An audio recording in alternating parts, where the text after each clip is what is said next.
കെട്ടിയവന്റെ മരണം വിറ്റിങ്ങാണ്ട് ജീവിച്ച് ഇജ്ജെവിടെ അച്ഛന്റെ മരണം പോയിട്ട് നിന്നെ പോലും വിൽക്കാതെ നിന്നെ കുറിച്ചൊരു അഭിപ്രായം പോലും പറയാതെ ജീവിച്ച കിച്ചു എവിടെ? എന്നിട്ട് നീ വന്നെങ്ങാണ്ട് കിച്ചു അങ്ങനെ പറഞ്ഞു കിച്ചു ഇങ്ങനെ പറഞ്ഞു എന്ന് പറയിപ്പിക്കാനുള്ളൊരു എല്ലാ സാഹചര്യം ഉണ്ടാക്കി കൊടുത്തിട്ട് കിടന്ന് മോങ്ങരുത് കേട്ടോ. നമസ്കാരം സുഹൃത്തുക്കളെ, സുഖമൊക്കെ എല്ലാവർക്കും. നട്ടപ്പാതിര വീഡിയോന്റെ ബാക്കി വീഡിയോ ആണ് കേട്ടോ. പാർട്ട് 2ഉം 3 ഒക്കെ ഉണ്ട്. ഇതുമ്പോൾ തന്നെ കുറേ ഉണ്ടാക്കാം. 3 ഒന്നുമല്ല, ഞാൻ എഴുതി അങ്ങനെയുള്ളത് ബാക്കിയുള്ള കൂടി പറയണമെന്നൊക്കെ വിചാരിച്ചു കേട്ടോ. എന്തായാലും ഷാരിഖൊക്കെ പത്രസമ്മേളനമൊക്കെ വിളിച്ചു വരുത്തിക്കണ്. എന്താ അല്ലേ അത് അങ്ങേരെ കഥ അതിങ്ങനെ എന്തായാലും നമുക്കതിൻ്റെ ബാക്കി കാണാൻ ഒരുപാട് കാര്യങ്ങൾ നടക്കുന്നുണ്ട് കേട്ടോ. ഇപ്പോൾ സോഷ്യൽ മീഡിയയിൽ കിച്ചുവിൻ്റെ ബ്രോഡ്കാസ്റ്റ് വന്നു, ഒരുപാട് കാര്യങ്ങൾ അഖിൽമാർ പോയി തേഞ്ഞിട്ടുണ്ട്, അങ്ങനെ കുറേ കാര്യങ്ങൾ. എന്തായാലും നമുക്ക് നമ്മുടെ കാര്യത്തിലേക്ക് കിടക്കാം. അതാക്കണേ അത് നമുക്കൊന്ന് കേൾക്കാം കേട്ടോ. ഇപ്പൊ ചേച്ചി പറഞ്ഞ പോലെ തന്നെ മനുഷ്യത്വരഹിതമാണെന്ന് എനിക്കറിയാം. ചേച്ചിന്റെ അടുത്ത് അത് ചോദിക്കുന്നതുകൊണ്ട് എനിക്കും ബുദ്ധിമുട്ടുണ്ട്. പക്ഷെ ഇത് ആളുകൾ അറിയണമെന്ന് എനിക്ക് പേഴ്സണലി ആഗ്രഹം ഉള്ളത് കൊണ്ട് ഞാനൊരു കാര്യം ചോദിക്കുകയാണ്. ഞാൻ ഈ ഒരു പോസ്റ്റർ, ഒരു തംബ്നെയിൽ കാണിക്കാം. ആ തംബ്നെയിൽ കണ്ടു കഴിഞ്ഞാൽ നമുക്ക് ഭയങ്കര ബുദ്ധിമുട്ട് തോന്നും. ഇതാണ് ആ തംബ്നെയിൽ വരുന്നത്. ഇതിനകത്ത് അപ്പോ എല്ലാവരും ശ്രദ്ധിച്ച് കേട്ടുള്ളൂ. ഇതുവരെ ആരും അറിയാത്ത, സോഷ്യൽ മീഡിയയിൽ പോലും പുറത്ത് വരാത്ത ആദ്യമായിട്ട് ഇവർ വിടുക കേട്ടോ. തംബ്നെയിലും ഇതിന്റെ കാര്യങ്ങളൊക്കെ ആദ്യമായിട്ടോ ആൾക്കാർക്ക് അറിയണം എന്നില്ല. വരുന്നത് ചേച്ചിയുടെ പടവും വെച്ചിട്ടുണ്ട്, കിച്ചുവിന്റെ പടവും വെച്ചിട്ടുണ്ട്, പിന്നെ ആ വ്ളോഗറുടെ പടവും വെച്ചിട്ടുണ്ട്. എന്തോ ഒരു റൈറ്റപ്പ് അത് റൗണ്ട് ചെയ്ത് കാണിച്ചിട്ടുണ്ട്. കണ്ടന്റ് ഇതാണ്: ഗർഭമാക്കിയോ? കിച്ചു രേണുവിനെ പീഡിപ്പിക്കാൻ ശ്രമിച്ചോ? സത്യം ഇത്. കിച്ചു രേണുവിനോട് മോശമായി പെരുമാറിയോ? Question mark. നാണമുണ്ടോ? ഉസുറും പുളിയുണ്ടോ? പോയി നിങ്ങൾ എന്താ ഇങ്ങനെയൊക്കെ? ഇത് ചോദിക്കാൻ എളുപ്പമുണ്ടോ? ഈ സാധനത്തിൽ ഇരിക്കുമ്പോൾ തന്നെ ഈ എന്താ പറയാ, ഈ ഞാൻ ചോദിക്കാൻ പോകുന്ന ചോദ്യം ഇതാണെന്ന് പറഞ്ഞുകൊണ്ട് ആ പേപ്പർ കൊടുക്കും. അപ്പോൾ ആ ഉളുപ്പില്ലാത്ത പട്ടിക്കാളി അനക്കത് വേണ്ട പറഞ്ഞൂടെ? ഇതെൻ്റെ മകനാണ്, അല്ലെങ്കിൽ എൻ്റെ സുധിച്ചേട്ടൻ്റെ മകനാണ്, ഇത് വേണ്ട, അല്ലെങ്കിൽ എല്ലാവരും ഓരോന്ന് പറയുന്നുണ്ട് ഇങ്ങനെ, നമുക്കത് ഈ വിഷയം ഒഴിവാക്കാന്ന് പറഞ്ഞൂടെ? ഇത് കേൾക്കും മുമ്പത്തെ 4 പല്ലും കാട്ടി ഇളിച്ചിങ്ങാണ്ട് ഇങ്ങനെ ഇരിക്കുകയാണ്. അതൊന്നും ചിരിക്കാനേ വയ്യ. അപ്പുറം ഇപ്പുറം 2 ഓട്ടയാണ്. നാണമുണ്ടോ? വലിയ ആളായി ഇങ്ങനെ ഇരിക്കുകയാണ്. അസുഖം വന്നില്ലെങ്കിലാണ് ഈ സത്യം നിങ്ങൾ അറിയണം. പിന്നെ രേണുവിന്റെ ഗർഭം, പിന്നെ ഒരു മോർ ഇട്ടിട്ടുണ്ട്. എനിക്ക് തോന്നി ഗർഭക്കഥ എനിക്ക് തോന്നുന്നത് ഞാൻ ബിഗ് ബോസിൽ ആയിരുന്നപ്പം ഇറങ്ങിയ സംഭവമാണ്. ഞാൻ ഇറങ്ങിയ ഉടനെ മുൻ ബിഗ് ബോസ് താരവും എൻ്റെ ഒരു ചോദിച്ച കാര്യം വേറെ, ഉത്തരം വേറെ. ഇത് മാവ് എങ്ങനെ വെക്കാൻ ചോദിക്കുമ്പോൾ ചക്കക്കുരു കുഴിച്ചിട്ട് ഇങ്ങനെ ഉണ്ടായി കഴിഞ്ഞാൽ അതിന്മേൽ തേങ്ങ ഉണ്ടാകും, തേങ്ങ ഉണ്ടായി കഴിഞ്ഞാൽ അതിന്മേൽ വേണമെങ്കിൽ ഒരടക്കൊക്കെ ഉണ്ടാവും എന്ന് പറഞ്ഞ പോലെയാണല്ലോ ഇപ്പത്. എന്താണിത്? ഫ്രണ്ടെന്ന് പറയാൻ പറ്റത്തില്ല അവരെയൊക്കെ. ഞാൻ ഫ്രണ്ടെന്ന് കരുതിയ ഒരാള് എന്നെ പറ്റി ഇറക്കിയ ഒരു സംഭവമാണ്. ഞാൻ സുധിച്ചേട്ടന്റെ മരണത്തിന് ശേഷം ഹനാനെ കുറിച്ചാണ് ഈ പറയണത്. ഞാനൊരു കാര്യം പറഞ്ഞുതരാം. നിനക്ക് അസുഖമാണ്, എല്ലാവർക്കും നിന്റെ ഇൻസ്റ്റഗ്രാമിൽ തുള്ളി കളിക്കുമ്പോൾ ഉണ്ടാകുന്ന അടിപൊളി സൂപ്പർ എന്ന് പറയുന്ന ആൾക്കാരല്ല, അതിൻ്റെ അപ്പത്തെ റിയാലിറ്റി ഒക്കെ മനസ്സിലാക്കിയ കുറച്ച് ആൾക്കാരുണ്ട്. നിനക്ക് അസുഖമാണെന്നും പറഞ്ഞെങ്ങാണ്ട് ഇവരും ഉണ്ടായി, ഈ ഹനാനും ഉണ്ടാതിരിക്കൂല. വാ പോയ കോടാലിയാണ് അവള്. എല്ലാം ഒന്ന് വിളിച്ചങ്ങ് പറയും, മിക്കവാറും വരും. എഴുതി വെച്ചോ, വരും. ഇത്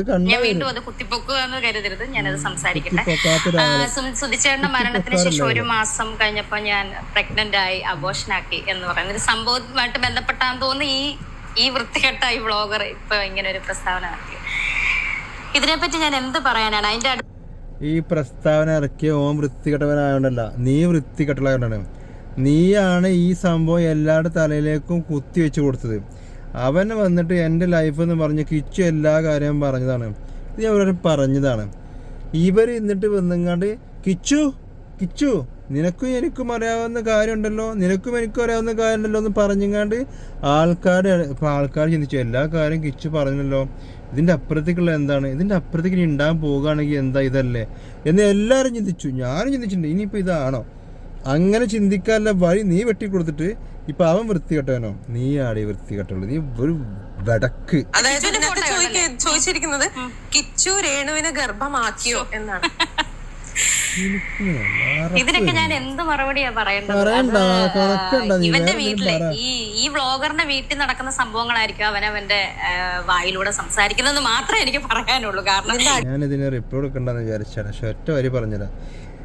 അവൻ്റെ വീട്ടിൽ എന്താ നടക്കുന്നതെന്ന് അവനറിയാം, അടുത്തുള്ളവർക്ക് അറിയാം. എൻ്റെ വീട്ടിൽ എന്താ നടക്കുന്നത്, നീ എങ്ങനെ നടക്കുന്നതും നാട്ടുകാർക്ക് മൊത്തം അറിയാം, ഈ ലോകത്തിനെ അറിയാം കേട്ടോ. അതുകൊണ്ട് വല്ലാണ്ട് സംസാരിക്കുമ്പോൾ സൂക്ഷിച്ച് സംസാരിച്ചോ. വന്നിട്ടുണ്ടാവും കുറെ പോസിറ്റീവ് കമന്റ്സ് ചേച്ചി, അതും കൂടെ ആലോചിക്കണം. അതായത് ഇവരെ സപ്പോർട്ട് ചെയ്തിട്ടാണ്, എനിക്കറിയാൻ പാടില്ല ഇവർക്ക് റീച്ച് കൂട്ടാൻ വേണ്ടിയാണോന്ന് എനിക്കറിയില്ല. അവന്റെ വീട്ടിലെ കാര്യമായിരിക്കും പറഞ്ഞത്. പറയാനാണ് ഇതിനകത്ത് എന്താ, എനിക്ക് എന്ത് മറുപടി പറയാൻ പറ്റും? എന്റെ വളർത്തുമകനാണ് രാഹുൽ ദാസ് എന്ന കിച്ചു, അത് എല്ലാവർക്കും അറിയാവുന്ന കാര്യമാണ്. ഈ ഒരു 5 മാസം മുന്നേ വരെ ആ ഒരു ബന്ധം നല്ല ദൃഢമായിട്ട് പോയിക്കൊണ്ടിരുന്ന ബന്ധം. എന്തുവാകട്ടെ, ചിലപ്പം അതിനകത്ത് അസ്വാരസ്യങ്ങൾ കാണുവാൻ ഉണ്ട്, അസ്വാരസ്യങ്ങളുണ്ട്, ആരാസ്യങ്ങളുണ്ട്.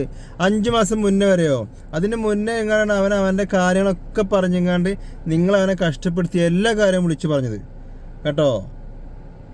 നല്ല രീതിയിൽ പോകുകയാണെന്നും പറയാൻ നിൽക്കല്ലേ. അവന് ധൈര്യം കിട്ടി, വിളിച്ച് പറയാനുള്ള ധൈര്യം കിട്ടിയത് ആ 5 മാസം കഴിഞ്ഞതിന് ശേഷം. അതിൻ്റെ മുന്നേ അവൻ അത്രക്കും അനുഭവിച്ചെങ്ങാണ്ട് മിണ്ടാണ്ട് നിൽക്കുക ചെറുക്കൻ കേട്ടോ. ധൈര്യം കിട്ടിയപ്പോൾ അവൻ വിളിച്ച് പറഞ്ഞു. ഇതെല്ലാം മറന്നുകൊണ്ടും എല്ലാം ക്ഷമിച്ചുകൊണ്ടും തന്നെയാണ് ഞാൻ മുന്നോട്ട് പോകുന്നത്. അന്നും ഈ 5 മാസം മുന്നേ ഞാൻ ഹെൽപ്പ് ചെയ്തുകൊണ്ടിരുന്ന ഒരു വളർത്തുമകൻ തന്നെയാണ്, അങ്ങനെ തന്നെ ഞാൻ പറയുന്നുള്ളൂ. പക്ഷെ അതിനകത്ത് പല കർത്തകകളും ചേർന്നു, അങ്ങനെ തന്നെ പറയും. ഈ വ്ളോഗർ, ഈ സ്ത്രീ എന്റെ മകനാണ്, അവരുടെ വീട്ടിൽ പോകും, എന്റെ ഭർത്താവിന്റെ വീട്ടിൽ പോവുകയും ഈ എന്റെ ഭർത്താവിന്റെ വീട്ടുകാർക്കും എന്റെ ഈ വളർത്തുമകനും അറിയാവുന്ന കാര്യമാണ് ഈ ഒരു സ്ത്രീ എന്നെ ഈ അപമാനിക്കുന്നതും എന്നെ ഈ ദ്രോഹിക്കുന്നതും. ഇതെല്ലാം ഒരിക്കലല്ല കേട്ടോ, ഷെഫീൻ നബിയല്ലേ പറഞ്ഞത്, ഒരിക്കലും അവരെ ദ്രോഹിക്കുന്നില്ല. അവരാണ് ഞാൻ കണ്ടതിൽ അവരാണ് അവസാനം ഇവരടുത്ത് റിയാക്ട് ചെയ്ത്. എല്ലാവരും റിയാക്ട് ചെയ്തിട്ടുണ്ട്, എല്ലാവരും ഇവരെ കുറിച്ച് റിയാക്ട് ചെയ്തിട്ടുണ്ടായിരുന്നു. ഷെഫീൻ നബിയാണ് ലാസ്റ്റ് വന്നെങ്ങാണ്ട് ചെയ്ത്. എല്ലാവരും ചെയ്യുന്നത്, നിങ്ങൾ അങ്ങനെ ചെയ്യുന്നത് നിങ്ങൾ നോക്കി മനസ്സിലാവും. അങ്ങനെ ചെയ്ത് വന്നപ്പം ഓസിൽ മലയാളി എന്ന് പറഞ്ഞൊരു നാറിച്ചിയും അത് കഴിഞ്ഞുകൊണ്ട് വേറെ ഒരു പെണ്ണും ചങ്ങായി, റസീനയോ അങ്ങനെ ആ 2 പേരും അവർ വന്നെങ്ങാണ്ട് ഇവൾക്ക് എന്തൊക്കെയോ പറഞ്ഞു കൊടുത്ത് ഇവള് വിശ്വസിച്ചെങ്ങാണ്ട് എന്താ തെറിത്താത്ത മുളിത്താത്ത എന്തൊക്കെയോ വിളിച്ചെങ്ങാണ്ട് പറഞ്ഞു. 4 കല്യാണം കഴിച്ചു, അതാണ് ഇതാണ്, അങ്ങനെ ബംഗ്ലാദേശിനെ അങ്ങനെയൊക്കെ എന്തൊക്കെയോ ഇല്ലാത്ത ഒരുപാട് വിളിച്ചങ്ങ് പറഞ്ഞപ്പോൾ ഷെഫീൻ നബി ഞാൻ ഇതിലേക്ക് ഇറങ്ങാണ്, നിൻ്റെ എല്ലാ യാത്രകളും എല്ലാ വിവരങ്ങളും ഞാൻ എടുത്ത് പുറത്തേക്കിടുന്ന് പറഞ്ഞു. അല്ലാത്തപ്പോൾ എനിക്കിവിടെ മോഹം കാണുമ്പോണ്ടല്ലോ ക്വസ്റ്റ്യൻ മാർക്കായിരുന്നു. അവരിറങ്ങി അന്വേഷിച്ചു, എല്ലായിടത്തും വലിച്ച് പുറത്തേക്ക് കണ്ടിട്ട് അതിന് ശേഷം ഉണ്ടായിരുന്നല്ലോ എന്തേ വായിൽ ആരുടെ പണമായിരുന്നു. അങ്ങനെയല്ല, നിന്നെ ശല്യപ്പെടുത്തിയത് നീ വല്ലാണ്ട് എല്ലാവരെയും പോലെ അവർ റിയാക്ട് ചെയ്തു. നിനക്ക് അങ്ങനെ വിട്ടാൽ മതിയായിരുന്നു. പക്ഷെ നീ എന്ത് കാട്ടി, നീ അങ്ങ് മറ്റുള്ളവരുടെ കയ്യിലെ വടിയായപ്പോൾ അവരുടെ അടുത്ത് നല്ലോണം അങ്ങ് മാന്തി. അത് നിനക്ക് നല്ലോണം കൊണ്ടു. അതിന്റെ ഇമ്പാക്റ്റ് ആണ് ഇപ്പൊ ഒരുപാട്. എന്റെ വളർത്തുമകനും എന്റെ ഭർത്താവിന്റെ വീട്ടുകാർക്കും അറിയാവുന്ന കാര്യം. ഇന്ന് വരെ ഞാൻ എന്റെ ഭർത്താവിന്റെ വീട്ടുകാരെ ഒരു നെഗറ്റീവും ഞാൻ പറഞ്ഞിട്ടില്ല. പക്ഷെ എനിക്കിന്ന് പറയണം. ഇനി ഇതിന്റെ പേരിൽ ഇനി വിവാദം ഉണ്ടായാലും ഇതിന്റെ അടിയിൽ വന്ന് നെഗറ്റീവ് നീ പറയും. നീ എന്താ അറിയോ, നീ മരിക്കാൻ കിടക്കുന്ന പോലത്തെ രോഗം ഉണ്ടായ സമയത്ത് നീ അപ്പം നിന്റെ മകൻ വളർത്തുമകൻ നീ എൻ്റെ സുധിച്ചേട്ടൻ എന്ന് പറയുന്ന ആ മനുഷ്യൻ്റെ അത് പറഞ്ഞപ്പോൾ വേറൊരു കാര്യം പറഞ്ഞു കേട്ടോ. ആ മകനെ നീ ആൾക്കാർക്ക് തിന്നാട്ട് കൊടുത്ത മനുഷ്യത്തെയാണ് നീ പറയും. നീ ഒരു ക്രൂരയായ, നിന്റെ മുഖം പോലെ തന്നെ നീ ക്രൂരയായൊരു ഡാങ്കിനിയാണ് നീ, വെറും ഡാങ്കിനി. ഇനി ഇതൊക്കെ പറയാൻ പോകുന്നത് ആരുടെ മുന്നിൽ വെച്ചിട്ടറിയോ? ആ ഫേക്കിൽ നിൽക്കുന്ന ഫോട്ടോ കണ്ടോ, അയാളെ മുന്നിൽ വെച്ചിട്ടാണ് ഇനിയിപ്പം അയാളുടെ അമ്മയെ ഒക്കെ പറയാൻ പോകുന്നത്. കമന്റ്സ് കൊണ്ട് എന്നെ മൂടിയാലും എന്നെ ശപിച്ചാലും എനിക്ക് വേണ്ടി പ്രാർത്ഥിക്കുന്ന കുറച്ച് നല്ല ആളുകൾ എന്റെ വീട്ടുകാരും എന്റെ കൂടെ ഉള്ളിടത്തോളം കാലം ഞാൻ താഴെ വീഴത്തില്ല.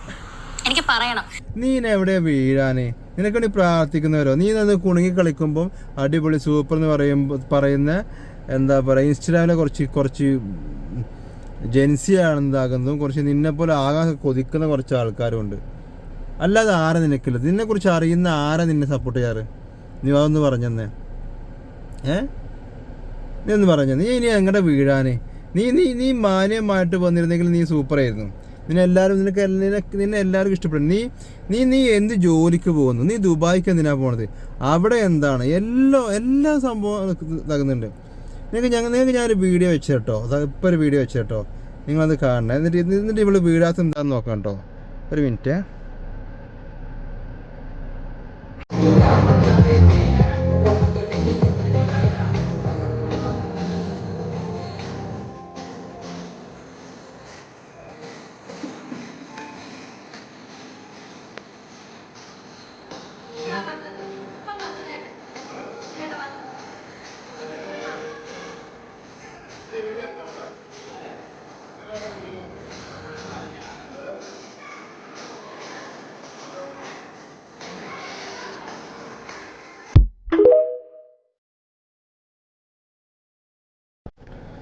കണ്ടല്ലോ, നിങ്ങൾ കണ്ടല്ലോ.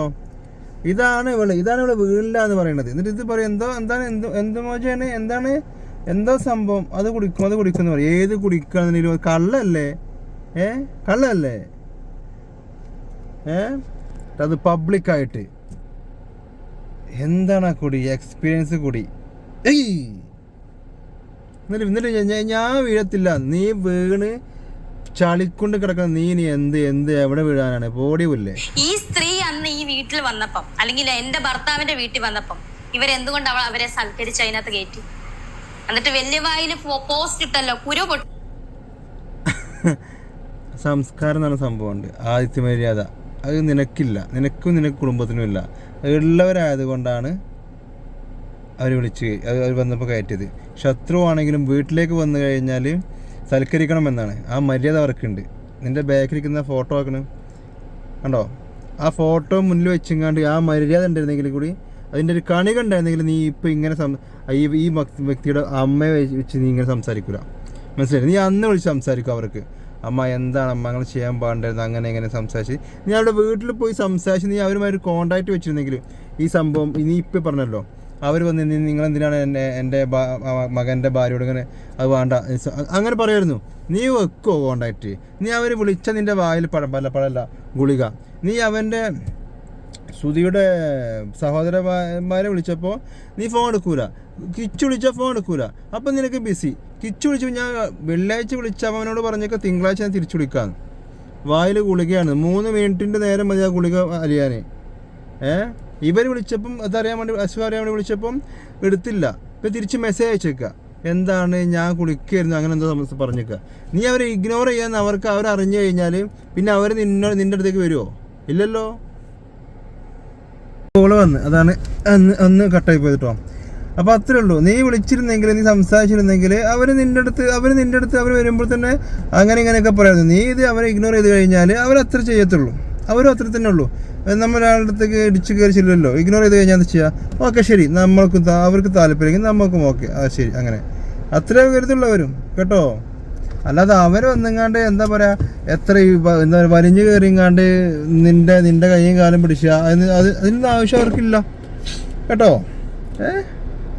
അതിന് കിടന്ന് പോകുന്നു.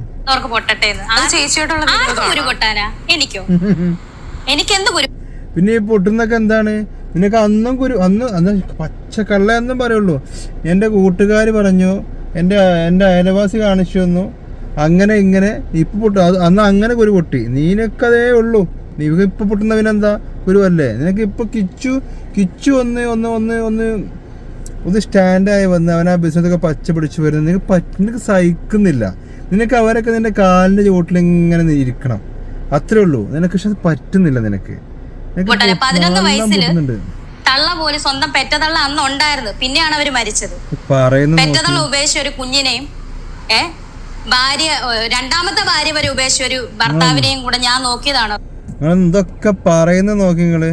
ആ ചങ്ങായിന്റെ മുന്നിലിരുന്നിട്ടാണ് പച്ച കള്ളം പറയാ.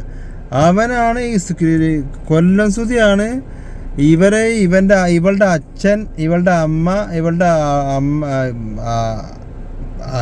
ചേച്ചിയുടെ ഭർത്താവ് എല്ലാവരും നോക്കിക്കുന്നത് നമുക്ക് എല്ലാവർക്കും അറിയാം. അങ്ങനെ അവൻ കടക്കാരനായിട്ടുള്ളത്, മനസ്സിലായില്ലേ? എന്നിട്ട് ഇപ്പൊ പറയുന്നത് ഞാനാ നോക്കിയത്. എന്താലേ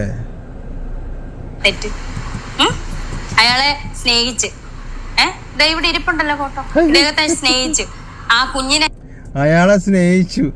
വളരെ ഒരു റെസ്പെക്റ്റോ ഒരു സ്നേഹമോ എല്ലാം പറഞ്ഞപ്പോഴാണ് ഓർമ്മ വന്നത്. ഫോട്ടോ കണ്ട് ഇനി അത് ആൾക്കാരെടുത്തിട്ട് അലക്കുക, വേഗം മാറ്റി പറഞ്ഞു. ഇതാ ഇവിടെ ഇരിക്കുന്നില്ലല്ലോ. ഞാൻ ബോർഡിങ് നിർത്തിയോ? ഒരു വാക്കുകൊണ്ട് ഞാൻ വേദനിപ്പിച്ചിട്ടില്ല 11 വയസ്സുള്ള കുട്ടീനെ. ആ 11 വയസ്സ് തൊട്ട് ഈ 17 ഈ 18 സുധിച്ചേട്ടൻ മരിച്ചു കഴിഞ്ഞും 1 വർഷം എന്റെ കൂടെ തന്നെയായിരുന്നു. എന്നിട്ട് ഇപ്പൊ എവിടെ? നീ സ്നേഹിച്ചിരുന്നെങ്കിൽ അവൻ ഇപ്പോഴും നിന്റെ കൂടെ ഉണ്ടാകുമായിരുന്നു കേട്ടോ. നീ സ്നേഹിച്ചിരുന്നെങ്കിൽ അവൻ ഇപ്പോഴും നിന്റെ കൂടെ ഉണ്ടാകുമായിരുന്നു, അവൻ എങ്ങും പോകില്ലായിരുന്നു. മനസ്സിലായില്ലേ? നീ ഇപ്പോൾ നിന്റെ കൂടെ അല്ലല്ലോ, അവൻ പോയില്ലേ? 11 വയസ്സ് ഇട്ടിട്ട് ശ്രുതി മരിച്ചു 1 വർഷം കഴിയുമ്പോൾ വരെ നിന്റെ കൂടെ ഉണ്ടായ ചെറുക്കൻ കൂടി നിൻ്റെ അടുത്ത് നിൽക്കാതെ അവൻ്റെ അച്ഛൻ്റെ വീട്ടിലേക്ക് പോയിട്ടുണ്ടെങ്കിൽ അത് നീ കൊടുത്ത സ്നേഹത്തിൽ കുറവുള്ളത് കൊണ്ട് തന്നെയാണ്. കുറവ് മാത്രമല്ല, വേർതിരിവ് കാണിച്ചത് കൊണ്ട് തന്നെയാണ്. കേട്ടോ. നീ വലിയ ഇത് കളിക്കൊന്നും വേണ്ട, നല്ലവളാകല്ലേ. ഞാനൊരു വാക്കുകൊണ്ടോ നോക്കൊണ്ടോ വേദനിപ്പിച്ചിട്ടില്ല. അവൻ ചെയ്ത തെറ്റുകളെല്ലാം ഞാൻ മറന്ന് ക്ഷമിച്ചു ഞാൻ മുന്നോട്ട് പോയതാണ്. എനിക്ക് അതാണോ ഞാൻ ചെയ്ത തെറ്റ്? ഇത്രയൊക്കെ അറിയാം. എന്നെ പലപ്പോഴും ദ്രോഹിച്ച് ഈ സ്ത്രീയെ വീട്ടിൽ കയറ്റി ഇരുത്തണമെങ്കിൽ ഇവരെന്തുകൊണ്ട് എന്നെ അപ്പൊ എന്താണ് ഇവര് മനസ്സിലാക്കി? ഇവരൊന്ന് ചിന്തിക്കണം. എന്റെ ഭർത്താവിന്റെ അപരാധിച്ച് നടക്കുന്ന ഒരു സ്ത്രീ എൻ്റെ മകൻ്റെ ജീവിതത്തിലേക്ക് കടന്നു വന്ന് കൊലക്ക് കൊടുത്ത് അപരാധിച്ച് നടക്കുന്നൊരു സ്ത്രീയാണ് അവർ. എൻ്റെ മകനെങ്കിലും ഇപ്പം രക്ഷപ്പെട്ട് വന്നല്ലോ, അത്രേ ഉള്ളൂ അവർ മനസ്സിലാക്കുന്നത്. എൻ്റെ അപ്പുറത്തേക്കൊന്നുമല്ല. ഒന്ന് ചിന്തിക്കണം. ഞാൻ ആരെയും പേരെടുത്ത് പറയുന്നില്ല. എൻ്റെ ഭർത്താവിന്റെ വീട്ടുകാരൊന്ന് ചിന്തിക്കണമായിരുന്നു. എൻ്റെ മകന്റെ അല്ലെങ്കിൽ ഞങ്ങളുടെ സുധിയുടെ ഭാര്യയാണ് അവൾ. ഒന്നും വേണ്ട, അവന്റെ നിന്നെക്കുറിച്ച് അവർ ചിന്തിക്കണം. നിനക്ക് അവരെ കുറിച്ച് ചിന്തിക്കാനില്ലേ? എൻ്റെ ഭർത്താവിൻ്റെ വീട്ടുകാർ ജീവിച്ചിരിപ്പുണ്ട്, എനിക്ക് 2 മക്കളുണ്ട്. ഞാൻ ഇത്രയും മോശപ്പെട്ട ഓരോ കാര്യം ചെയ്യാതിരിക്കട്ടെ, ആൾക്കാർ അയ്യേ പറഞ്ഞിരിക്കാൻ ചെയ്യാതിരിക്കട്ടെ, അത് സബ്സ്ക്രിപ്ഷൻ ആയിക്കോട്ടെ അല്ലെങ്കിൽ എന്ത് തേങ്ങ ആയിക്കോട്ടെ, നല്ല രീതിയിൽ കൊണ്ടു നടക്കട്ടെ. എൻ്റെ ഭർത്താവിനൊരു ഇമേജിലൊരാളാണ്, കുറച്ച് ഒരു ചെറിയ സെലിബ്രിറ്റിയാണ് അല്ലെങ്കിൽ വലിയ സെലിബ്രിറ്റിയാണ്. ഞാൻ എൻ്റെ ഭർത്താവിൻ്റെ വീട്ടുകാരുടെ കൂടെ ഇപ്പം മരിച്ചിട്ട് അവിടെ പോയി അവിടേക്കിടയ്ക്ക് പോയി അവരുടെ നല്ല സാമർത്ഥ്യം ചെയ്ത് എന്താ പറയുക അങ്ങനെയൊക്കെ ആയിങ്ങാണ്ട് നിൽക്കട്ടെ. അല്ല ഞാൻ ഇങ്ങനെ കാണിച്ചു കഴിഞ്ഞാൽ അവർക്കത് മോശത്തിലാണ്. നിങ്ങളുടെ സുധിയുടെ ഭാര്യയല്ലേ, നിങ്ങളുടെ സുധിയുടെ ഭാര്യയല്ലെന്ന് അവരുടെ അടുത്ത് ചോദിക്കും. അപ്പോൾ അവർക്കത് മാനക്കാണെന്ന് നീ ചിന്തിച്ചില്ലേ? പിന്നെ നിന്നെക്കുറിച്ച് എന്തിനാണ് ചിന്തിക്കണത്? നീ ആരാ? നീ അങ്ങോട്ട് പോയിട്ടുണ്ടോ? നീ അവരെ കണ്ടിട്ടുണ്ടോ? നീ സുധിയെ കല്യാണം കഴിച്ചതിന് ശേഷം അങ്ങോട്ട് പോയിട്ടില്ല എന്നാണ്, സുധിയെ പോലും വിട്ടിട്ടില്ല എന്നാണ് അന്ന് ആ സുധി മരിച്ചതിന് ശേഷം അവൻ്റെ കൂട്ടുകാരൻ പറഞ്ഞൊരു ഇൻ്റർവ്യൂ ഉള്ളത്. കറക്റ്റ് എനിക്കറിയില്ല. നീ വിട്ടിട്ടുണ്ടോ? എന്നിട്ട് ഇപ്പം നിനക്ക് നല്ല നിനക്ക് നല്ല പൊള്ളുന്നുണ്ട്, അതൊക്കെ അവിടെ പൊട്ടി ഒലിക്കുന്നുണ്ട്. അപ്പം നീ കിടന്ന് മോങ്ങ് ആ രാഹുൽദാസ് മാത്രമല്ല സുധിക്ക് മകൻ ഋതുൽദാസും ഉണ്ട്. ചിന്തിക്കണായിരുന്നു.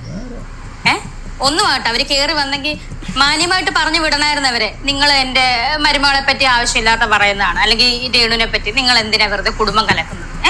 ആ അമ്മയും മകനും ഇപ്പം മര്യാദക്ക് പോവല്ലേ അവര് വിടാത്താണ് പ്രശ്നം. ഇപ്പോ അവർക്ക് ഇത് നിങ്ങൾ ആലോചിച്ച് നോക്കണം.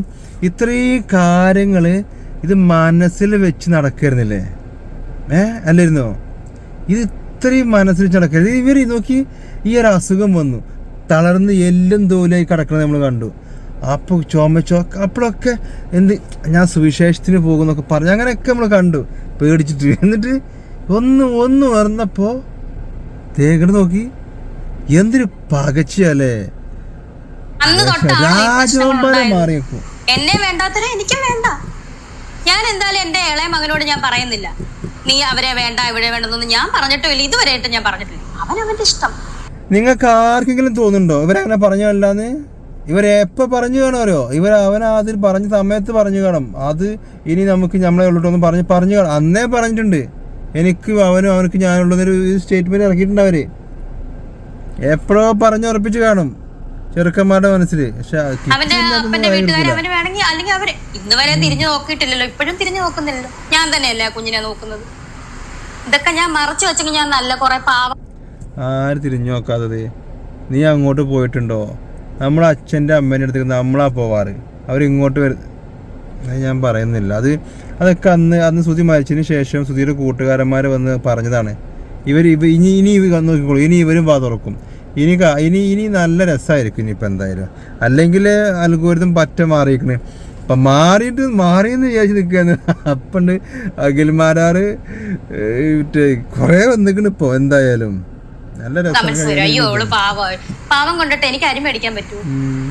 എനിക്ക് ആരെങ്കിലും കൊണ്ട് തരുന്നുണ്ടോ? തരാന്ന് പറഞ്ഞു ഒരുപാട് പേര് ക്യാൻസർ ആയപ്പോ രേണുവിനെ സഹായിക്കും. ആര് തന്നേനോ തരാത്തേനോ ഞാൻ ആരെയും കുറ്റപ്പെടുത്തുന്നത്, എനിക്ക് ആരുടെ ഒന്നും വേണ്ട.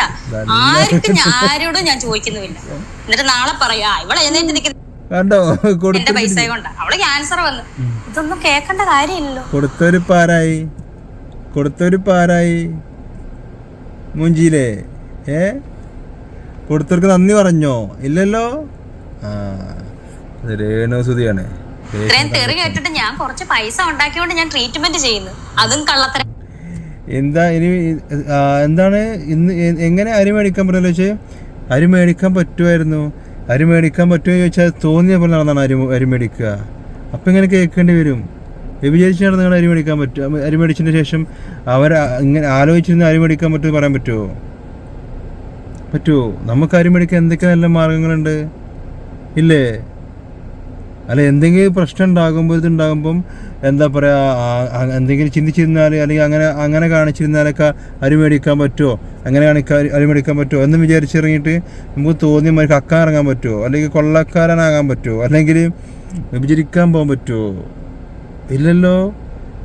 എന്തിന് നമ്മൾ ചെയ്തതിനെ ന്യായീകരിക്കരുത് കേട്ടോ. നമ്മൾ ചെയ്ത് തോന്നിയ പോലെ നടന്നിട്ട് അതിനെ ന്യായീകരിക്കരുത്. അല്ലെങ്കിൽ പറയണം അങ്ങനത്തെ ഉണ്ടാക്കിയെന്ന് പറയണം കേട്ടോ. അപ്പൊ ഈ സ്ത്രീ അന്ന് ആ വീട്ടിൽ വന്ന് കയറിയോണ്ടായിരുന്നോ ഈ പ്രശ്നങ്ങൾ ഉണ്ടായത്? ഇവർക്ക് ഇത്ര അറിയത്തില്ലായിരുന്നു ആ സ്ത്രീ ഇന്ന പോലാണ്?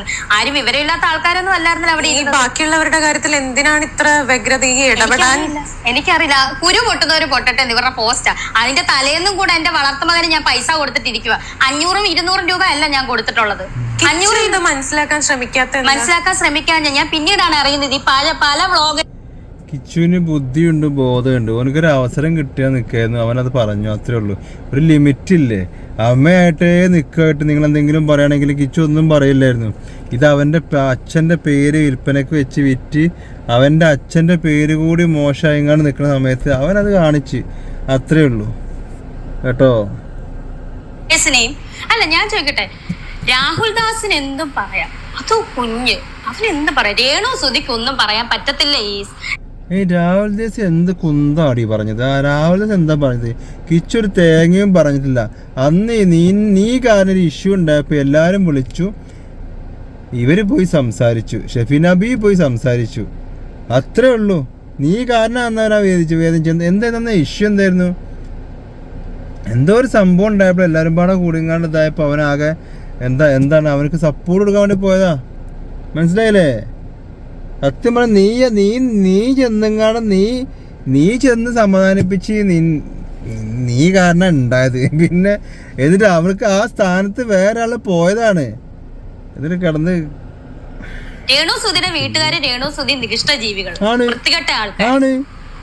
ആണല്ലോ. രേണുസുതിക്ക് ഒന്നും മിണ്ടാൻ പറ്റത്തില്ല. അന്നേരം പാവം കുഞ്ഞ് ഇതിന്റെ ഇടയിൽ വരുന്ന കമന്റ്സ് കണ്ടോണം. ഇപ്പോഴേ ഞാൻ പറയാം എന്തൊക്കെയാ വരുന്നത്. ഇതിന്റെ ലക്ഷ്യം കിച്ചു ആണ്, വേറെ ആരുമല്ല.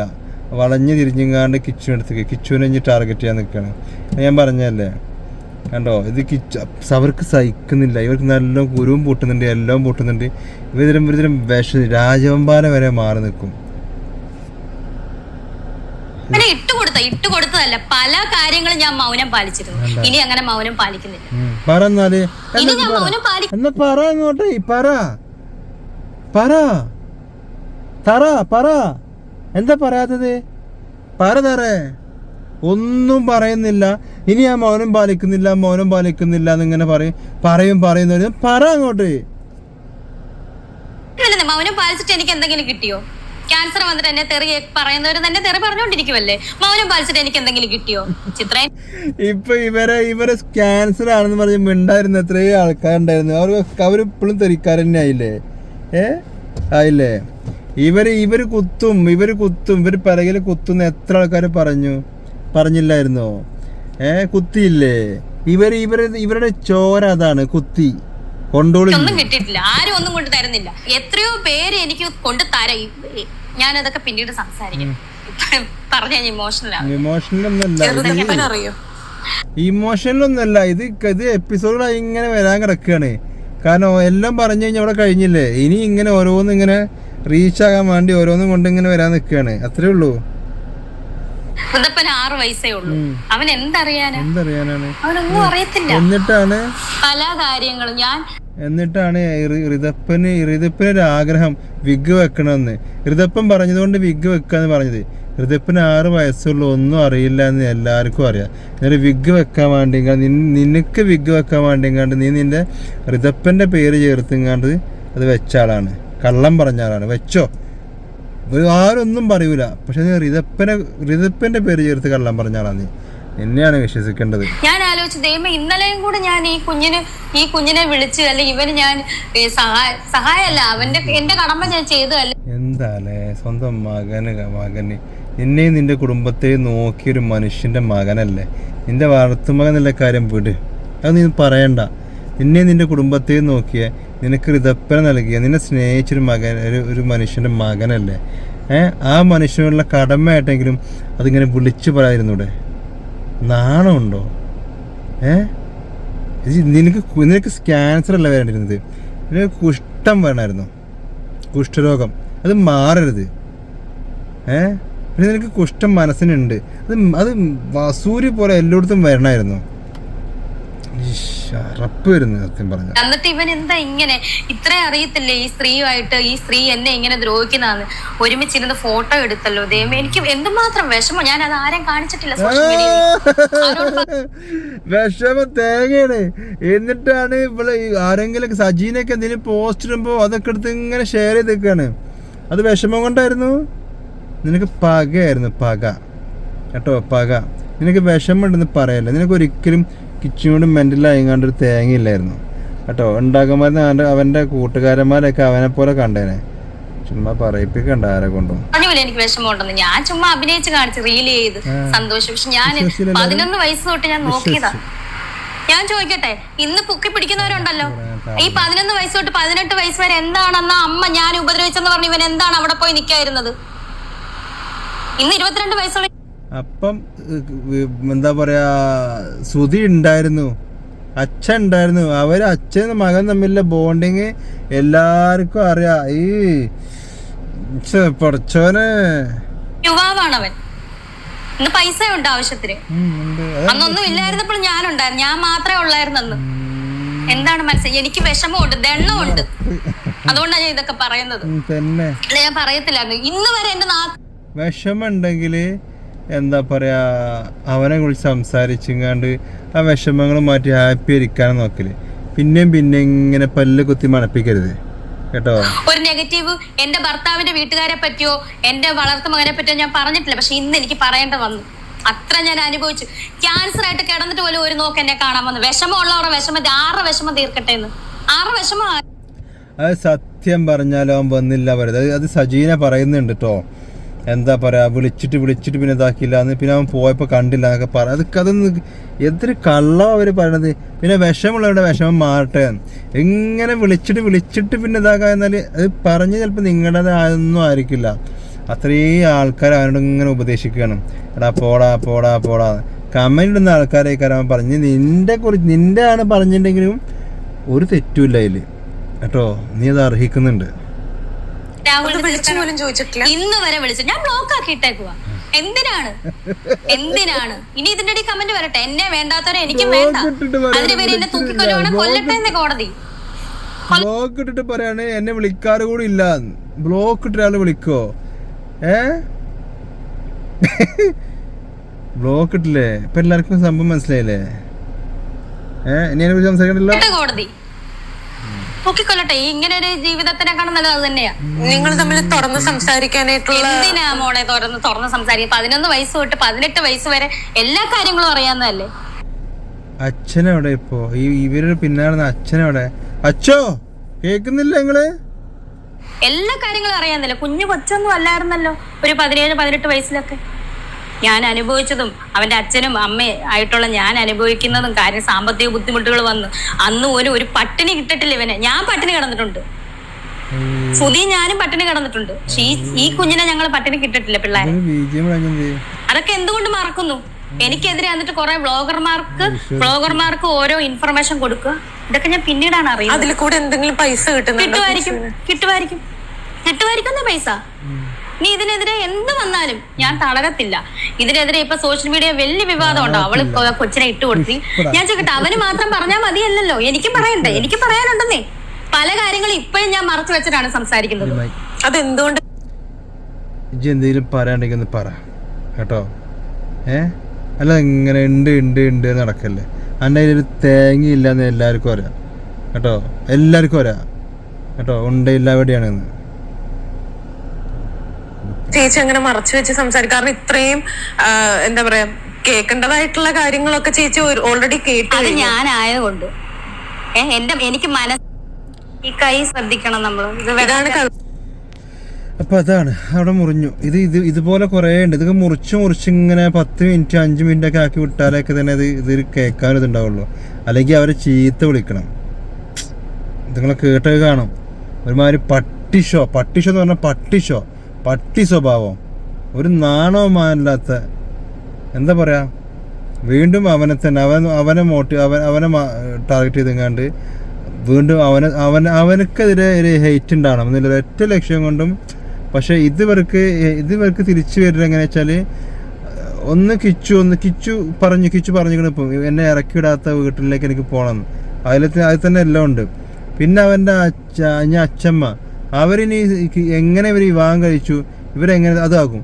ഇവർക്ക് കേട്ടില്ലെന്നൊരു വിഷയമുള്ള കാര്യമില്ല. കാരണം എന്താണെന്ന് വെച്ചാൽ ഇവർക്കതൊക്കെ നെഗറ്റീവ് പബ്ലിസിറ്റിയാണ്. അതിന് ഇവരുടെ ഒരു കഥ അവരുണ്ടാക്കി കൊണ്ടുവരും. അവർ വെറുതെ പറയാണ് അങ്ങനെ. നമ്മൾ കാഴ്ചക്കാരെന്ന് വെച്ചാൽ ഇത് പോയി കാണും, അതും പോയി കേൾക്കും, കണ്ടന്റ് മേക്കേഴ്സ് എടുത്ത് അത് എന്താ പറയുക, അത് റിയാക്ട് ചെയ്യും. ഇതിങ്ങനെ ഈ ഒരു അൽഗോരിതം ഇങ്ങനെ നടന്നുകൊണ്ടേ ഇങ്ങനെ നിൽക്കും. മനസ്സിലായില്ലേ? അത് ഈ നാണം വിറ്റ് ജീവിക്കാറില്ലേ, അതാണ് ഇവർ ചെയ്യണത്. മനസ്സിലായില്ലേ? അത്രേ ഉള്ളൂ കേട്ടോ. അപ്പോൾ ഓക്കെ, ശരി. എന്നാൽ ഇനി മറ്റവും കൂടെ എടുത്തുകൊണ്ട് ഇതാക്കണം. ഇത് സത്യം പറഞ്ഞാൽ 5 മിനിറ്റ് എടുത്തുകൊണ്ട് ഇങ്ങനെ വരാതെ തിരിച്ചങ്ങോട്ട് പറയണം, എന്നാലത് ശരിയാവുള്ളൂ. ഓക്കെ, എന്നാൽ ശരി. എന്നാൽ ഓക്കെ.